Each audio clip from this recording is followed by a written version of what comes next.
Jūs iškart čia mezginius parduodat ir iškart juos net ir gaminat, gal taip yra? Ar... Ne visai. Ne visai, bet... Tiesiog laikas, kad neįtų veltui, taip sakyčiau.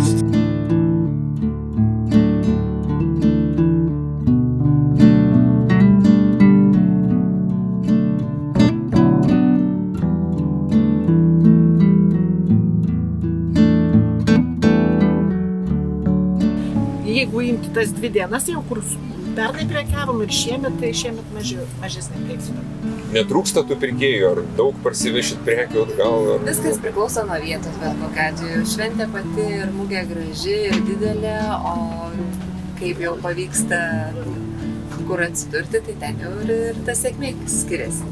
Klausiu prekybininkų, kaip prekyba, jau galim būtų daryti išvadas, ar ne šiandien? Aišku, galima daryti išvadas. Prekyba visada priklauso nuo vietos. Ko gero, mažiausiai priklauso nuo oro. O nėra blogo oro, yra tik bloga apranga. Prekybininkui kitaip. Nėra blogo oro, yra tik bloga vieta. Nu, prekyba tai, ką aš galiu pasakyti, kad ko gero tai, kas metai jinai traukiasi bent jau mum, nes gal konkurencija, aš nežinau, gal žmonėm visko užtenka, o šiaip apie šventę man tai labai gražu ir patinka atvažiuoti į Klaipėdą tikrai.